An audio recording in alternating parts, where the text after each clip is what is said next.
NFL drafting rookies. Hell yeah. Podcast off the rails already. But there is not a chance in hell Justin Fields is finishing in the top 10. You know what, Mikey? Shut it. He wants Why it. not? You don't want the smoke.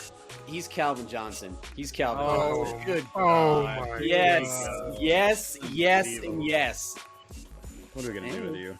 It just, it adds a little extra flavor to the podcast. I think you're disrespecting David Njoku. Thank God Yeah. for Joe Flacco. That's all I can say. I'll help the owners. Don't draft Kadarius Toney. I have to give the people what they want. I mean, come on. I'm going to milk it. I'm going to milk it for all it's worth. I'll give you something to milk. Let's rock and roll. All right, folks. Week 3 in the books, and a couple of guys are going to talk about it. That's what MHA podcast is all about. I'm Eric Lansing, Mikey Renault, Todd Diamond. What's going on, fellas? How we doing? Well, kickers are people too. When you want them to be. I said that a couple weeks ago, didn't you? Right? Sure did, yeah. And Didn't work in your favor this week. No, it did not. So kickers are not. Can I say about kickers that haven't already been said about? I don't know, about something. No. Well, Todd's struggling with kickers. Mikey, not struggling at all. Had a pretty good week. How are you feeling, Miguel? Had a pretty good season. Let's not just limit it to just the week. Let's say a pretty good. I asked you about this week. Yeah. I'm the host. You answer the questions I give you, sucker. Yeah. You tell him, Eric. Tell him. I run things around here. I may not be Except ready to for- run things every week, but I'm here. I'm here. Eric's like, I don't Yes, run Mikey did everything. well. Yes, he's had a great year. Yes, Mike, we're so darn proud of you. Tell me how smart I am. Regular season champ. Flattering. Yeah. You get a trophy for the regular season? I don't think so. No, you do not. No, you don't. That is correct. Oh, hold on. That is correct. There you go. Well, what are we going to talk about on the show? Well, we've got some news, of course. Got some recaps, of course. We'll have some MHA trivia and maybe a new segment that we may try on this podcast. All right. And time to sound the panic alarm. Oh, Who are snap. guys that we need to worry about? So maybe I'll throw some names out. You'll see how long this show goes, but that's what we're going to do. So we'll give that a shot and see what that sounds like. But first, of course, let's get to that news. I don't understand what the news is. It's just like, hey, here's a bunch of you can't fix that happened that was horrible.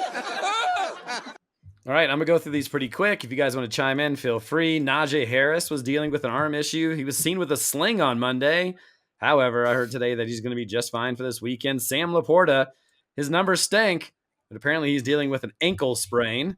I haven't seen any updates on that. Tyler McBride, another tight end. Man, tight ends has been a pain in the butt all year for everybody. Dealing with a concussion. Also dealing with concussion is Devontae Smith. How about Skylar Thompson? He got rocked in his game in his first start of the season, dealing with a chest injury, but he's day-to-day, so they said he's probably going to go. Pittsburgh running back Jalen Warren dealing with a knee issue. Some news for Gonzo Cats, team I faced this week who didn't have CMC in the lineup. He's visiting a specialist all the way in Germany. That can't be good, right, guys? That's a Doctor pretty far here away. in this country can't help him. Yeah, you're telling me there's no qualified Achilles specialist in Indiana or Arizona or anywhere in Boston? any of the other 48 states? I mean, come on. I don't know. Must be serious. Could be out a while. I know Trent Brown is not something that, is exciting or not really someone that's a fantasy player. However, he's out for the season, and this team already has a hard time protecting their quarterback and opening up holes for the running game. Man, the Bungles. Back to Bungle City for sure. Austin Eckler, who's looking pretty good these days, dealing with concussion. And the latest thing I saw was Gabe Davis, shoulder day-to-day. He sucks. I don't get to watch a lot of football, but I got to watch a lot of that Jacksonville game. He stinks. He's not a good player. Gabe Davis. I'm sure What- he's still what's that? rostered. Oh, I'm sure. But I was just watching that game. It's just like, can't run routes very well. I can't catch the ball very well. What's he doing out there? Why is he making all this money? Is it because he's fast? Is that what it is? Is he It's fast? because he had those 3 touchdowns in that playoff game. People still remember. It has to be. It has to be. Any other news that I missed? Oh, here's some news. This is from one of our MHA owners, and some of you may have already gotten trade requests because I know I have. I know Mikey has. But Dylan, Cooper's cousins, trying to trade away those Bears wide receivers. So if you guys are interested, send him a trade. And I asked him because he sent me a message today about it. So make sure to tell the podcast I'm looking to trade my Bears wide receivers. And I said, well, what are you looking for? And he says, other wide receivers or running backs or tight ends. None of us have tight ends, so I don't know what he's talking about. Oh yeah, I don't know he's worrying about tight ends. Like I'm over here playing tight Who end. is the best tight end? We'll ask about that in a few minutes on MHA trivia. But yeah, so any other news that I missed, guys? That's pretty much it. I'm undefeated and in first place. That's news. That is for a later segment on the show, Miguel. God, you're always ruining the podcast with your ego maniac nonsense. We'll get to that. This is about people being hurt or people being traded, yada, yada, yada. Well, I mean, if you lose to me, you're going to be hurt. I mean, right? Oh, God. Let's get into this recap. And I guess we'll start with Mikey's undefeated team, who scored a season high, a league high, 182 points, 61 points from Dak, a lot of that in the fourth quarter. I got off from work, was working on some stuff on work, and just had like the live tracking going. Dak had something like 20 points in the third quarter. And all of a sudden, it just went bonkers against the Ravens. Ravens have a finishing problem. They may need to take some ED medicine or something, but they're having a rough time. Malik Neighbors, 2 straight weeks. I really need to go look at this dude's highlights. Again, he's having a big day, 24 points, 8 receptions, 2 TDs, making Daniel Jones look good. There's your MVP right there. Malik Neighbors, if he can make Daniel Jones look good. Saquon number Barkley, one receiver in fantasy. No, he's number 1 receiver in fantasy right now. There you go. Saquon Barkley, Derrick Henry, they combined for gargantuan 62 points, 298 rush yards, 4 touchdowns, 5 receptions. Just it was against Aaron, his brother, rivalry there. Not a lot of talk about Aaron's squad. Justin Jefferson, good again. The Sam Darnold thing, I don't know, might be legit. Dallas Goedert, 10 receptions. Jalen Hurts, a little less than 40 points. Not a big day for Aaron, 127 points. Not bad, but no one in the league could have beaten Mikey this week, 182 points. Mike, if you'd like to talk about your team, make it quick. Oh, you got a big 0 on your squad this week, and Rashid Shaheed, and you still scored 182. I had a 0 and a 1 and still scored 182. How freaking amazing am I? I mean, Todd, do you want to talk about how great I am too? I mean, yes, Mikey. Hey, Mikey. Hey, Todd, do you hear Mikey right now? No, I don't actually hear Mikey. I just muted him. Yes. Yes. However, I don't think I can unmute him. It's okay because I can unmute myself. It's all good. You can unmute yourself. What kind of power do I have in this league, in this podcast? Obviously, not a lot. Not a lot. Man, okay. You may continue. Your team is good. We get it. Your team is good, Mikey. Team is good. You got 11 from Kincaid. That's a good week. Yeah, I just have so many people to thank in this performance. We're not doing that. We're not doing that. This is not thank you award celebration. You haven't won anything yet. You won a game this week. Well done. It's the only 3-0 team left. I have to say, averaging 160 points through 3 weeks, this could be the greatest start in the history of our league with one quarterback. Go do the homework. Go do the homework. Yeah, sure. Go for it. Okay. I'm not saying it is, but it could be up there. I'm saying. Next game. Next recap. Let's talk about Cooper Cousins, who improves to 2-1 after sneaking out a 117-112 victory over previously undefeated Eaton W's.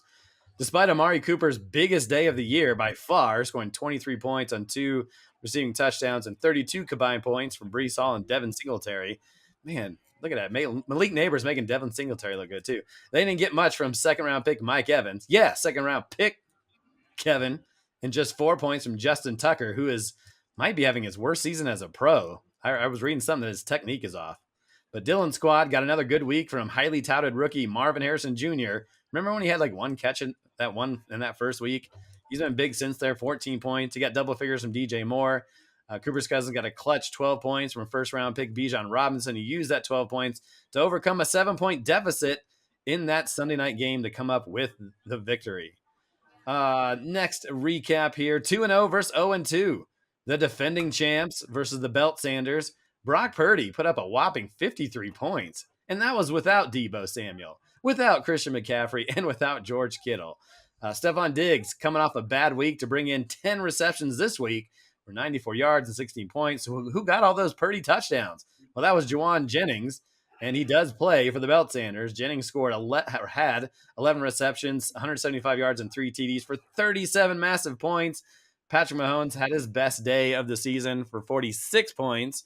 But, man, not a great start. Ramondre Stevenson, 0.30. That might be the lowest fractional plus scoring we've seen this year. Kelsey continues to struggle. Xavier Worthy back down to earth with 4 points. San Francisco's defense, 3 points. But, yeah, so this kind of came down to the Monday night game, if I'm not mistaken, because Mr. Belt Sanders still had Mr. Tyler Bass. And gosh, I don't know how many points he needed. He needed 11 points, I think, to beat you, Todd. 12 points or 10 points. 8. He needed 8. 8 points. 8 points. Yes. So there you go. And then he ended up picking up a touchdown kind of really late in that game after a big first half by the Bills. They didn't do much in the second half, but they got a field goal. And that kind of put him over the top over you. Give me some of your thoughts on this game this weekend. Your matchup this weekend, I should say. Well, I guess we missed this in the news, but I guess they gave the $120 million to Juwan Jennings instead of Brandon Ayuk because no Deebo, no George Kittle. I thought, okay, this is going to be the game where Ayuk just goes off like nobody's business. Like he's going to have 3 touchdowns. It's going to be phenomenal. It's going to be great. Again, another mediocre from the $120 million that he complained and wanted, and yet they did not get him the ball for one of those touchdowns. And I know, Eric, you had the same issue kind of last week with Chris Olave when Kamara scored all the touchdowns and and Olave didn't have anything. You're like, come on, they scored all those points and you can't get one touchdown, to Olave. So this week was my Olave situation. Are you fucking kidding me? 3 touchdowns, Juwan Jennings. I get it that, that they were double teaming Ayuk and doing, but get him the football. You paid him all this money. What was the point? Ridiculous. Todd, don't you understand that you win when you drafted Brandon Ayuk, you win against everything that you believe in. He got his money and he lost the chip on his shoulder. Yeah. Damn it, Mikey. Let me continue on here because fuck. He's right. Ladies and gentlemen, Mikey is right. I can't believe I just said that on the Mikey is right. Yes. Gibbs and Kamara still, I think so far right now, or at least in the first 3 weeks, first 3 weeks of the season are my MVPs because those were my first 2 picks and they've gotten double digits, all three weeks. So, I can't really, I can't bash my team, a whole lot because of just, one player that they can't get excuse my language, you get the ball to. Jeez. If you pay $120 million. It's only one loss. I understand. Oh, but I understand. He's got another one coming and he knows it. So it's all good. 101 Chad Powers fan club took on 101 Kilgore Trout. This was all Kilgore Trout. Jonathan Taylor was a beast. 110 rush yards, 2 rushing touchdowns for 25 points. Green Bay's defense, 21 points. 8 sacks. They took down Will Levis 8 times, and the Packers also scored a defensive touchdown. On the other side, Anthony Richardson, an abysmal 15 points as a quarterback, 10 completions, 167 pass yards, 2 interceptions. Rashad White, not looking good these days, 17 rush yards, only 5 receptions. 5 receptions is a good number for a running back, but not a lot of points. He might be supplemented by Bucky Irving soon. James Conner, a putrid 3 points. Rough day for Chad Powers fan club, just 79 points. Kilgore Trout also got 60 on the Monday night game from Burrow. 145 points for Kilgore, who now improves to 2-1. We will now go to the NWA and Notorious CUP. NWA was 0-2, CUP 2-0. Just looking at the numbers of this game, very boring. It was the final tally was 100-98. I mean, but while the numbers weren't big in terms of player production, it did come down to almost the final moments of this game where I think NW, let me see if I get this right. So NWA was winning. Notorious CUP gets a nice run from Travis Etienne, puts him over the top, and then Zach Ertz picks up a couple passes and ends up winning it for NWA. Is that right? Do I have that right, Miguel? You were following it closer than I was. Yeah, it was just nuts, just for the sheer fact that Jacksonville was down by like almost 40, and everybody was on the bench except for ETN for some reason. I didn't get it, Yep, but stop yeah. it going. Weird. You don't want to. You're getting destroyed. You don't want anybody getting hurt, but I guess you want to get your guys reps. I don't know. It worked out initially for CUP with ETN still picking up points, but Zach Ertz, who I was even surprised, I didn't notice he was in NWA's lineup, but had him in, picked up a couple catches, escapes not only with the 198 win, but the victory keeps them from going down 0-3, and CUP goes down 2-1. On to my matchup here. Kai Wynn Williams, 3 touchdowns for 30 points. Rashee Rice was big. I love how they utilize him in the game. I was watching with Mikey, and boy, they don't throw it deep to him, but that's okay. They throw it to him a bunch within the 5-10 yards, and he's great after the run. How about Chris Olave? Todd was talking about it before. He scores his first touchdown of the season on his way to 16 points. So 91 points scored by the Saints in the first 2 weeks, 0 Olave points, at least in terms of touchdowns being helped to the Saints, 91 points. This week for the Saints, 12 total points. Olave gets 6 points. I don't know how it works, but that's fantasy football. On the other side, Zach Charbonnet, man, he was a pain in my side in both leagues. Of course, Kenneth Walker on the shelf, but Charbonnet, 91 rush yards, 2 rushing touchdowns, 3 receptions for 24 points. Drake London, back-to-back solid weeks, had a touchdown again this week. After Sunday night, Lemonheads 142, and I still had James Cook left to go. Gonzo Cats had 84 points with Josh Allen. And Josh mother effing Allen had me sweating at half. 58 points in one half, Miguel. 58 in one half of football. Luckily for me, Allen just had 2 points in the second half. Cook looked great. He's been phenomenal this year. 16 points, had a touchdown. Should have had 2. He dropped one.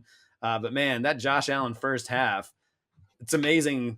58 points, and he still lost the game. But that's just how it worked out this week. I win 158-146, had the second highest point total on the week. Gonzo Cats did really well as well, but just not enough. A lot of good. Amon-Ra was good this week. Of course, my defense had a great start to the year, but man, that Josh Allen, anytime you see something like that, you just figure you're going down because that is a lot of points in one half. Am I wrong, Miguel? What did you see from Josh Allen? Oh, yeah, the guy who said Josh Allen's not going to be good this year. Well, I did say at halftime, I said they're going to stop passing the ball, right? And see, sure enough, they did. Sure enough, they did. It's right about that. Well, that's one thing. This is not a prediction show, and you do have to make sure. What? That's all we do before the season starts is make predictions, bold ones, regular ones. What do you mean we don't make predictions? Right, but we don't talk about what we're wrong with until we get to the end. I'm sorry. I wouldn't have brought it up, but you said it in your text. and I would like to say, if you're going to say second highest point total on the week, you should say behind. Whoever people know by now. Okay, total. We've said it like 4 times on the podcast. They know who scored the most points this week. Okay, I got to give the audience some credit. All right, that was the last recap. Doe of the week. We have not been doing that. Mikey brought that to my attention. I don't know where it came from, but I was looking at, I don't know if there's any really good candidates. Do we knock Todd for not starting Deontay Johnson, who had 20 points, over Ayuk, who had, 7? Yeah. Or, I mean, NWA and notorious CUP. CUP lost by 2 points, a little less than 2 points. But, like, the biggest guy off his bench was Terry McLaurin, Alexander Madison over Zay Flowers. Maybe. I mean, he could have I played don't know. Madison over, Rico Dowdle. Yeah, that's a pretty bad one too. He is the guy from what it looks like, but yeah, you could always do that too. So, I mean, that's a couple options. Maybe it goes to Quayne this week. Those are the two that stood out to me the most. There was no like really big obvious ones that I noticed. Yeah, Even in that 5-pointer with Eaton W's and Cooper's cousin, I don't think Kevin had anything on the bench that was like worthy of jumping out. I mean, who are you going to start? Is he a Chase Brown over? Yeah, there is no one because Brees Hall, Singletary, and Pickens. Had NWA lost, then he would have got it because he had Eckler in there and then swapped him for P. Ryan, and that almost cost him. But Eckler looks good. Yeah. Well, Quayne, looks like you are our Doe winner of the week.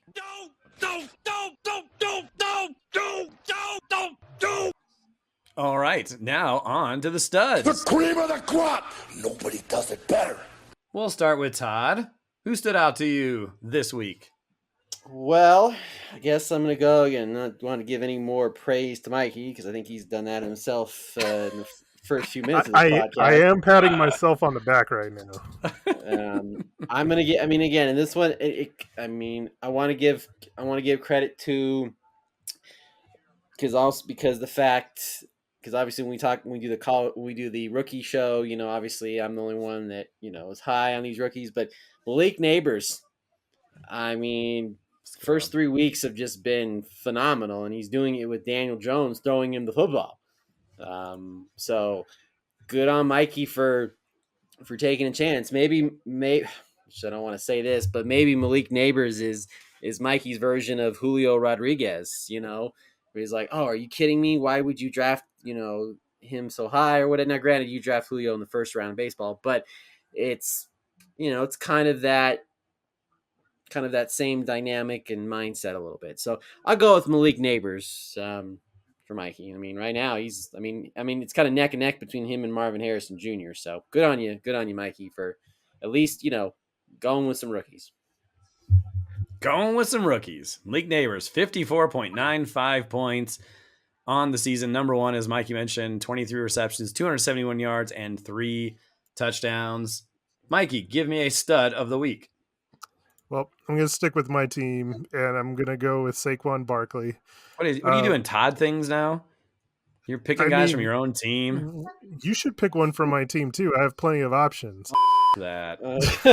Look, I don't know that people necessarily rolled their eyes, but I feel like maybe I surprised some people when I took Barkley with my pick in the first round at number 7. But I mean, he's the number one. Rolled their eyes. Come on, that's a little much. I think it was a little surprising. I think most people, figured that it was going to be like Jamar Chase or Justin Jefferson. But yeah, I mean, he's the number one running back in fantasy right now. He leads the league in attempts. He's yards. He's just been everything that you can expect going from a team that had as bad of offensive line as the Giants had to a team that's got one of the best. And I mean, this is his second game now where he's been over 30 points, twice in 3 weeks, which is just nuts. He never did that for me, the jackass. Yeah, I had him twice. I mean, that's some Marshall Faulk type. So yeah, I mean, Saquon's my stud of the week, easy.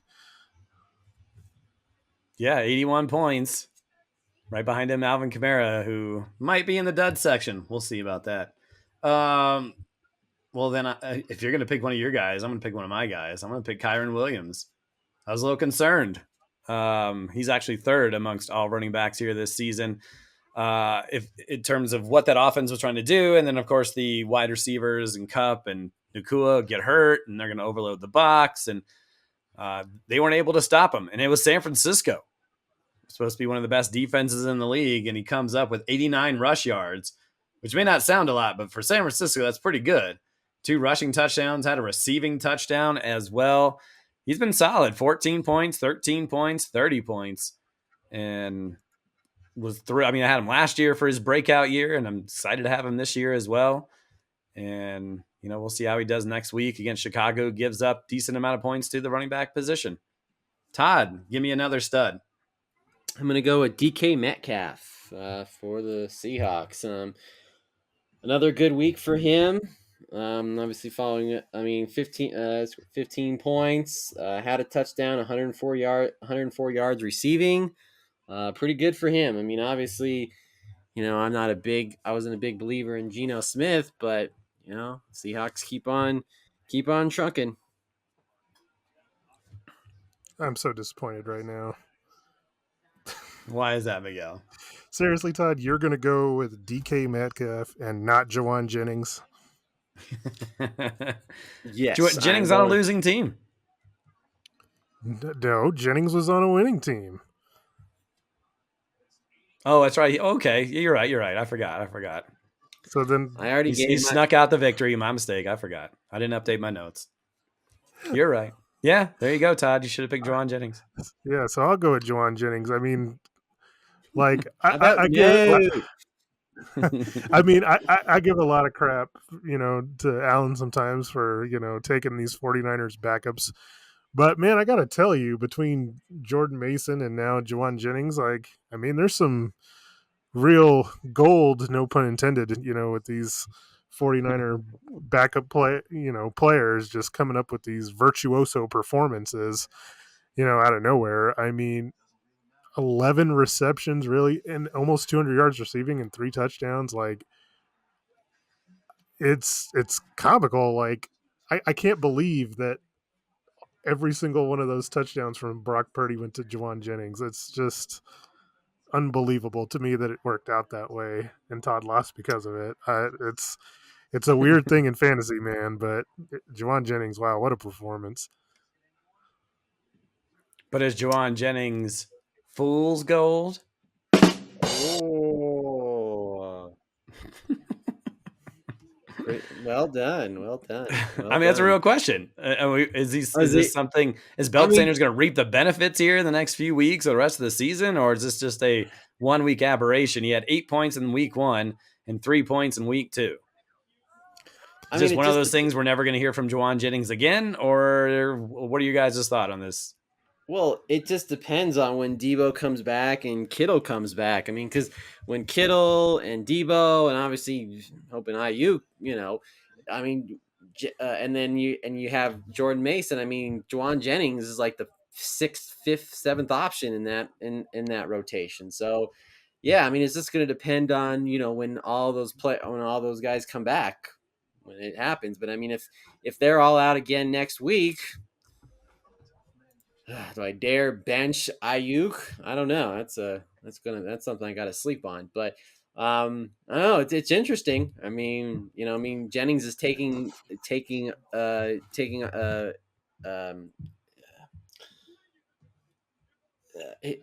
getting all the opportunity he's taking advantage of it, because let's be realistic. If everybody was all healthy, I know I play the what ifs to the ends of the earth, but if everybody was all healthy, do you think Jennings would have put up that type of game? Hell to the no. Hell to the no. A lot of cursing on this week's show. I know. I'm sorry. I like it how, butthurt Todd is about this. He very much is. He's mad about it. But no, I mean, I think that right now he has to play him. Allen has to play Jawan Jennings right now until Debo Samuel is back. He has to. There's just no other option. So there you have it. Little information on Jawan Jennings, who is 4th in all of MHA in point scores because of the 37 he got this past weekend. Mikey, you have another stud? You have someone else you want to talk about on your team? Yeah. I mean, I would be remiss if I didn't talk about Derrick Henry. Uh, yeah, this is his best game of the year. You know, he finally got the carries. He had 25 carries, and this is what he does. I mean, he did not much for the receiving game, but I mean, talk about He's over not really been known 150. for that. No, but 150 yards and 2 touchdowns, and the game script was just perfect. Like I couldn't have had it better. Like Baltimore went up early, and they just ran and ran and ran and ran, which I know hurts you with Mark Andrews, but it worked for me. And then Who? because exactly, Never heard of him. and then Yeah, because of it, exactly. because they had such a big lead, then Dak just had to throw. So it's like that whole second half on both sides. It was just like my point meter just going up, up, up, up, up, and not stopping. It was pretty incredible. Yes, Mikey, we get it. It worked out for you. So perfect, like you drew it up yourself. Amazing. You know what? You know what? I'm just gonna say this here. You know what? You know what? I'm sorry. I'm sorry because I boasted about my team last 2 weeks. I'm sorry. So this is how I sounded. I apologize. I am so sorry. I am. You know what? I'm gonna be better. I'm gonna be better because I want to be better in life. So there you go. All right, cool. I'm sorry. Look. Some growth on the podcast. We see it right in front of our eyes. I try to be humble in everything I do, but Oh, sure you do. Sure you Yeah. do. when you're doing as well as I am Anyway. right now, I gotta boast. Anyway. Or to quote myself, you got to milk it for all it's worth. Anyway. Okay. I'll mention go one to the last stud duds. before he gets to the duds, and that's Jonathan Taylor. He's had double figures in every game, but he was huge. He got 23 attempts, 110 yards. Of course, Chicago's defense not great at stopping the run this year. Taylor, a couple touchdowns. I wish his receptions were up a little bit, just 3 total receptions. But when you have Mr. Richardson throwing the ball or not throwing the ball or not throwing it accurately or him running, he didn't even have that big of a rushing total. I think it's really going to hinder Jonathan Taylor's upside. I think he's a stud, and I said that before the season even started.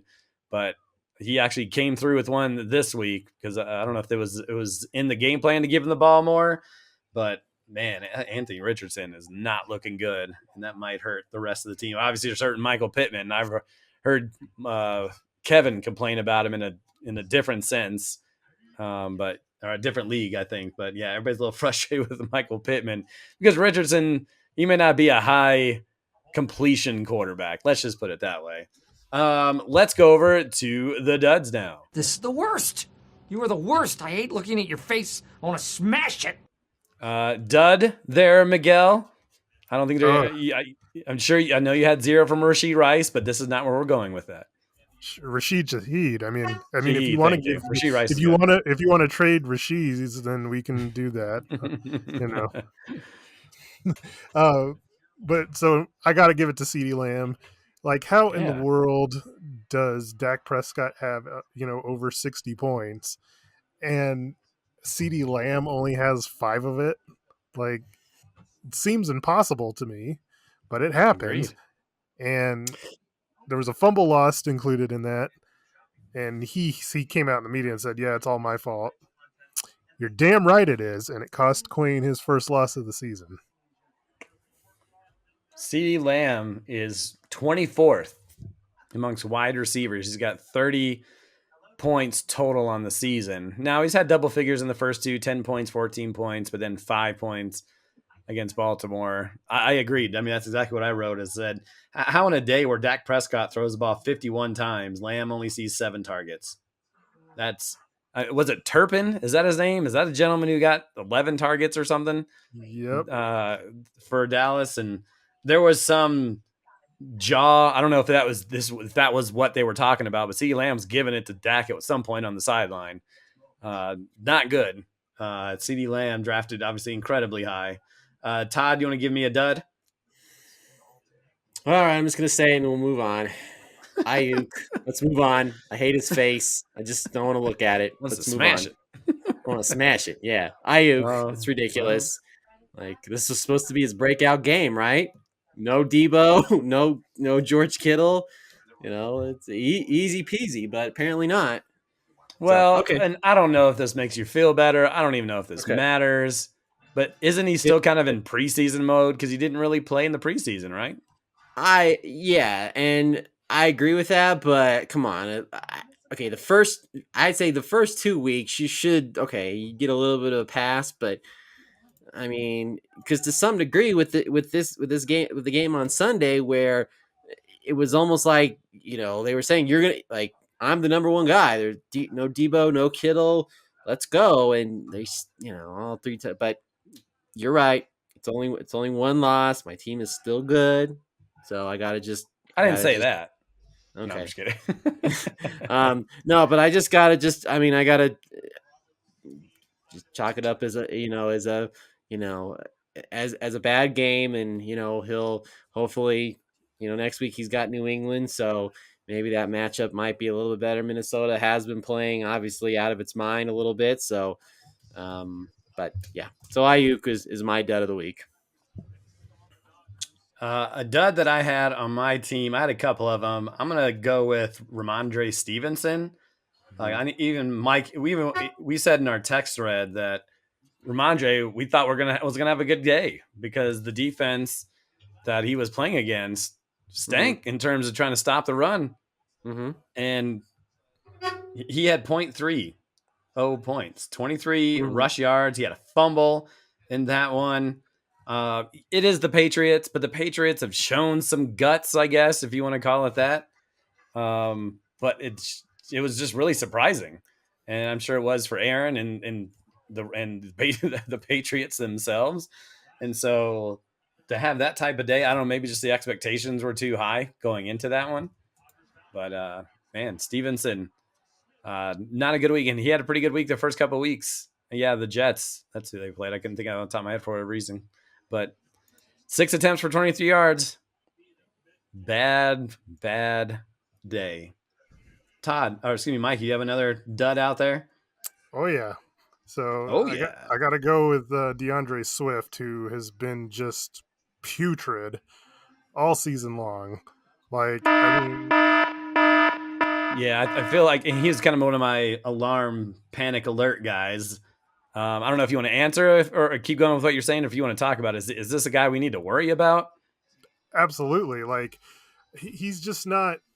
I mean, he's not getting anything. Like, he's no yards. He's has double digit carries in all 3 games, but the most yards he's had all year has been 30.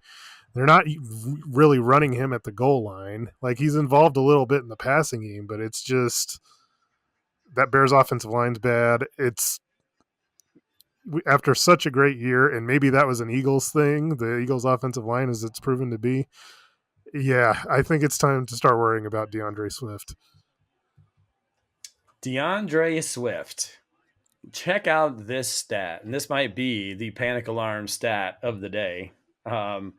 He's got 37 rush attempts, 68 yards, 1.8 yards per carry. Holy cow. That's not good, my friend. Mm-mm. Tennessee, Houston's pretty good defensive line, Indy, mid pack. Oof. I don't know, man. Gonzo Cat's having a rough season already with CMC out for a while. I mean, he put up a decent point total this week, but man, DeAndre Swift stank. Todd, do you have another dud you want to talk about? Well, let's go with Mike Evans. Only 2 Preach. points. Preach. Yeah, because guess what? Broncos get get their first win of the season. Let's go. Let's go.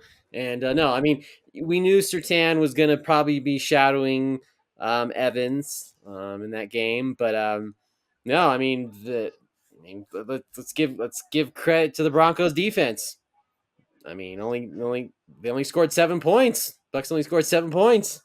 That's pretty good. But the fact that you know Mike Evans didn't have a Mike Evans game that we've seen, from first week or from last year. So only 2 points, not what you want from one of your top wide receivers.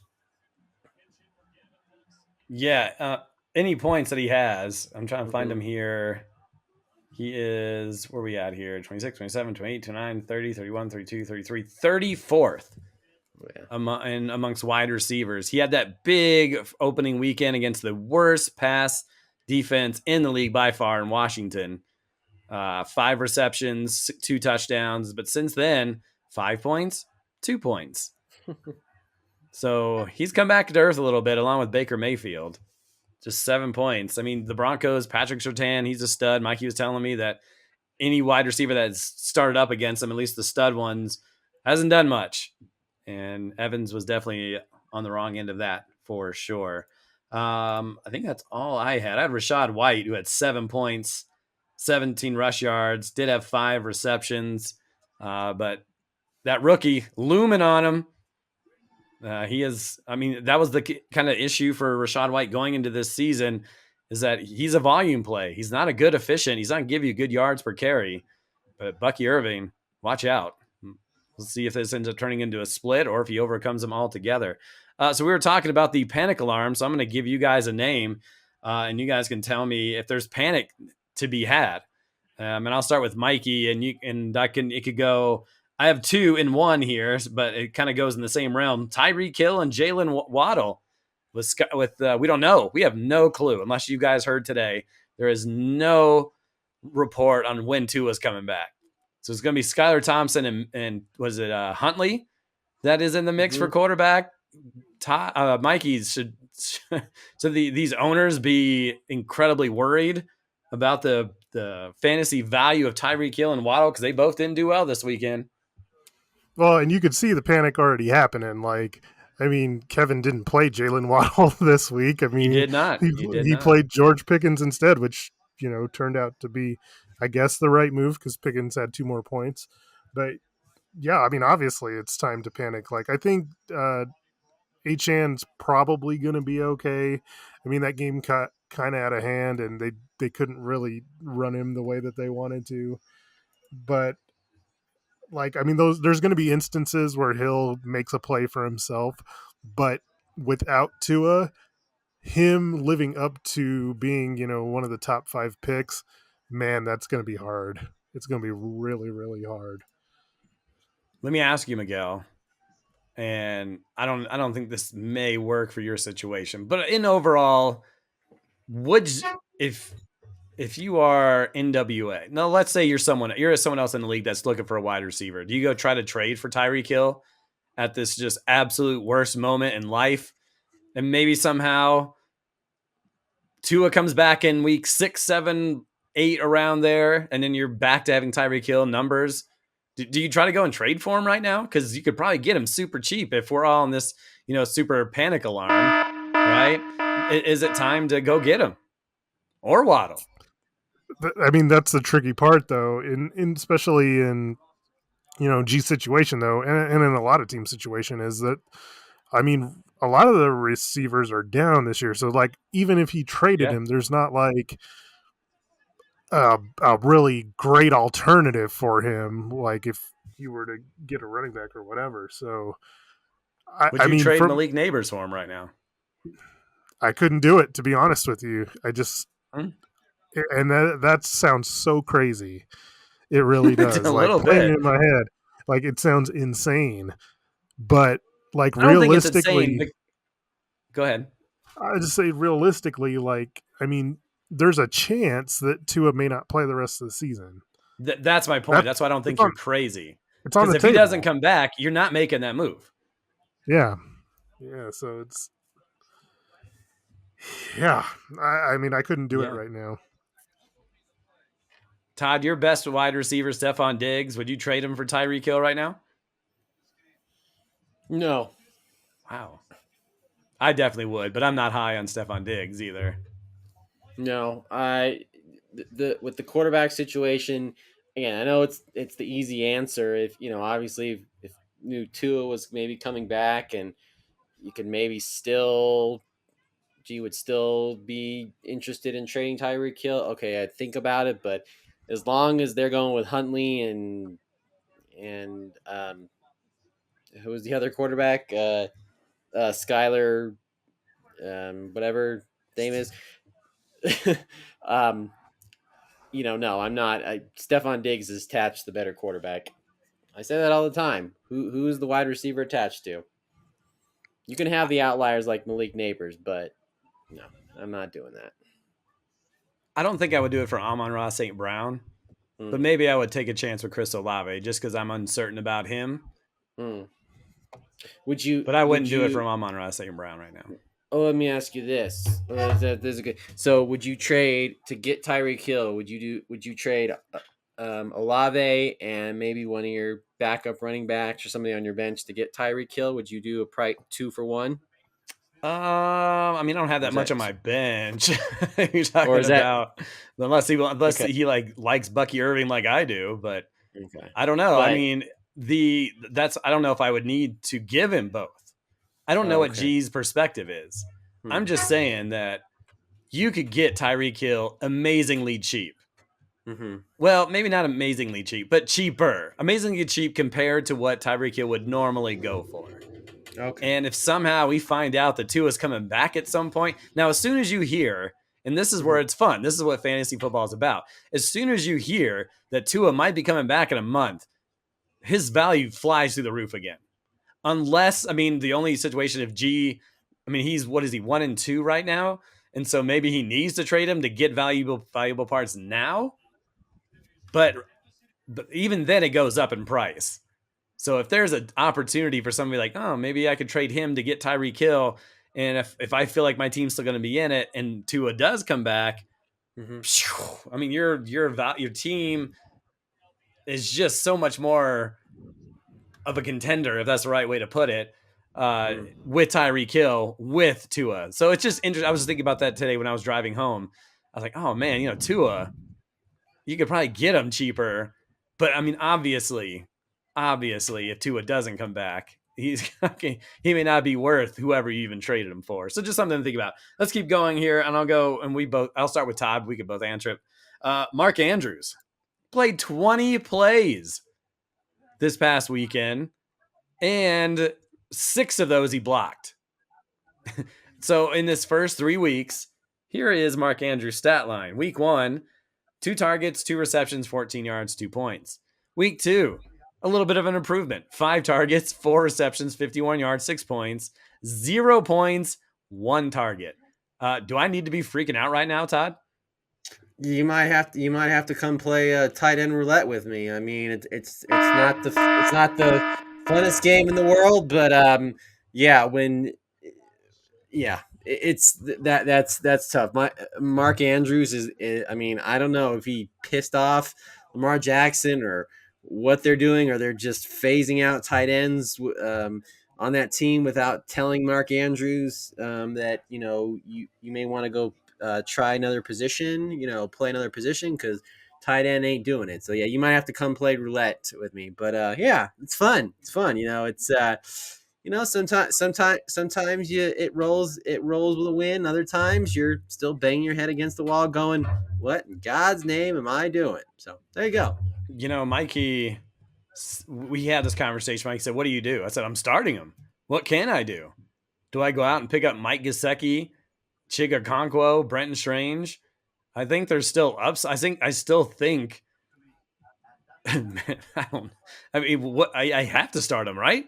I don't know if there's another option. Maybe he figures it out this week, or he complains enough in practice that the squeaky wheel gets the grease, and he gets something this week. I don't know. I just don't know if there's enough upside with those guys that are on the free agent pool to even try it.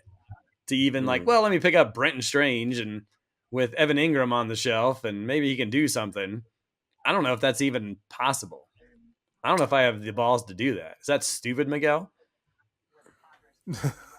I mean, or do you agree with me? That's I just got to run him out and hope for the best. At least for now. I mean, we're 3 weeks in. He's got a history. I mean, he was coming off a major injury. You don't know what that's playing into it, and maybe he gets better as you go. Maybe they feature him more. Because he missed some preseason with injuries, so maybe he's still going through it too. Yeah, so I think you have to give it a couple more weeks and before you go scorched earth on Mark Andrews. Here's how Mark Andrews gets fantasy value. I trade him to Mikey because anything Mikey touches right now turns to gold. So screw you, Miguel. One last one because we're over 51 minutes. We're probably not even getting into MHA trivia, which is crazy because I thought it was the whole point of adding things was to. I guess this is a little more long-winded podcast. Last guy in terms of panic. We'll give this to Mikey first, but how about Mr. Garrett Wilson? Man, oh man, and it doesn't, and it's not even like the Jets are playing bad or aren't throwing the ball well, but there's just something about Garrett Wilson who's got 29 total points on the season. His last week was only salvaged by a late touchdown. He had 4 receptions for 20 some yards before the touchdown. So it's not like he was lighting the world on fire. He's got 9 points, 7 points, and then 12 points. Mikey, should we be concerned about Garrett Wilson, or will eventually he'll pick up his game? Is he too good to? I mean, you're not benching him because who's got good wide receivers right now? But I mean, are we worried that he's not going to be a second round pick where I believe he was drafted? I'm definitely not panicking with him now. He's got, I mean, the worst of worst matchups this week because he's going to have Surtain following him around. And so it's going to make it look that much worse. But there is light at the end of the tunnel. Like, there's history with Aaron Rodgers and his top target. I think as they go, it's just going to get better and better. And I think by midseason, you're going to see that, the Garrett Wilson you expect to see. You feel the same way, Todd? Or is it panic mode? No, not panic mode because he's too talented, and I think Aaron Rodgers, he'll try to get in the ball more. I don't think you go nuclear quite yet on that situation. Just like with the Ayuk situation, I'm not gonna go. I just wanted to go trade him like immediately after that game, but no, you don't go nuclear yet. He's still the number one guy. What does that mean, nuclear? Well, is that dropping him? Is that what nuclear means? Well, that's about as bad as it gets, is dropping him. I figure that means nuclear. Well, I guess nuclear, at least is maybe benching him or something. Maybe not. No, that's not nuclear.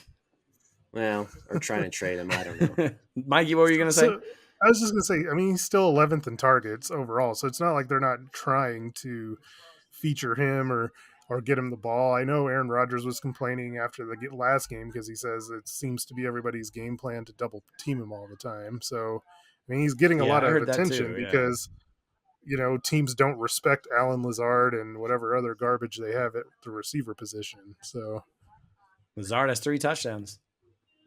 Well, yeah, that's why. I mean, So, if he's they're making not him gonna pay. cover He's him, making him pay. Yeah. All right. So no panic mode on Garrett Wilson. What does our schedule look like next week? Well, as Mikey mentioned, 3-0 Tamales taking on 2-1 Butterfingers. Whoa, big time matchup. That should be fun. Well, I'll give you a chance to talk about that here in a second. How about a couple of 2-1 opponents going at eating W's? Kilgore Trout. That should be a good one. 3rd place versus 5th place. How about 0-3? Gonzo Cats need that first win. They take on the NWA, who was almost 0-3 themselves. Lion Rip, who's 1-2, will take on 1-2 Belt Sanders. Allen versus Aaron, always a good time there. 1-2 Chad Powers Fan Club will take on Notorious CUP, who's 2-1. And then 2-1 Cooper's Cousin, 6th place, taking on 7th place. Yours truly, Lemonheads, at 1-2. How are you guys feeling about your guys' matchup coming up this week? It has Mikey as a 2 points, little less than a 2-point favorite. But, I mean, obviously, Mikey thinks he's going to win because Mikey thinks he's amazing all of the time, every day, every moment. I wish I had his self-esteem. I don't. But go ahead. Do you like it? There's a matchup that you like on here, something that scares you, Miguel? Isaiah Likely, does he scare you? Is he on Todd's team tomorrow? I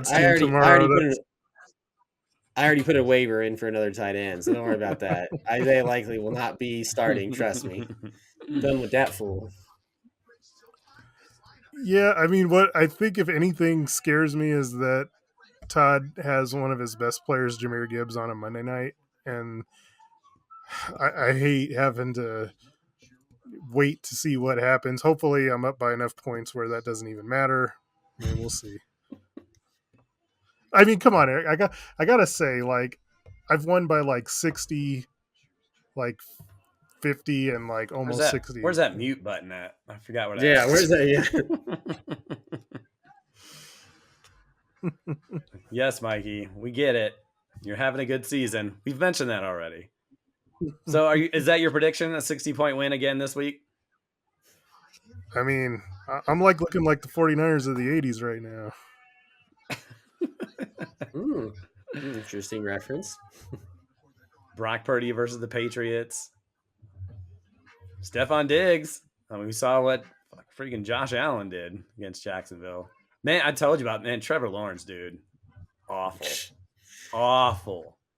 Are we starting to at least get in the ballpark of, obviously came in the league, once in a generation quarterback, or is that still regardless fantasy reality, or is that conversation starting to shift a little bit, or is it still kind of in limbo where it's like, well, he's not a bust yet, but I don't know. just, He's getting close.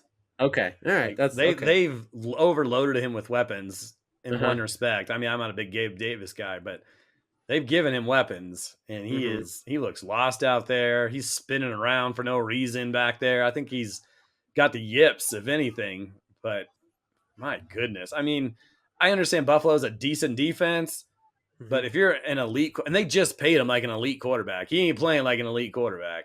They might have to give back some of that money for every bad game he plays. And they just paid him, so they got to deal with him unless they're going to go through a Broncos situation. But it's hard to see what's in front of you if you're Trevor Lawrence when you have that big ass nose in front of your face. All right, come on now. All right, so that will do it. Unless there's anything else you guys want to talk about, we're at 58 minutes, so not a lot of time. Bo Nix, everybody. Bo Nix. Yeah, he's not fantasy relevant. Next. Okay. He had 44 points. Eric shut you down, just like I'm going to shut you down this week. Ooh. He had 44 points. Yeah? I mean, are you going to go pick him up and start him next week? No. I know. All right. Then what? I love that you love Bo Nix, but that's... Unless you're going to pick him up and say this is the next fantasy stud muffin, then why are we talking about him? I don't know. Just cool talking about Bo Nix. Ooh, is that the new segment? Who's the next fantasy stud muffin? Ooh. I guess it's going to be Malik Neighbors, huh? Thursday night football, Todd. You get a taste of Prescott and Neighbors. Oh, yeah. You said you were concerned about that. You were like, oh, no, Thursday night. Yeah, I hate Thursday nights. Hopefully. Dak Prescott, Malik Neighbors. Is that it? Do you have anybody else going on there? No. Well, at least starting-wise. But those are two big ones. Yep. And I'm still not going to be able to watch that game. I have soccer, so I can't even see Malik Neighbors again. Well. Oh, well. I'm sure I'll hear about it through text. You guys will text throughout the game, and I'll just see it when I check in between. There you go. Well, we're going to get out of here. MHA Podcast, ladies and gentlemen. Boy, we have such a fun time on here. We'll see you next time.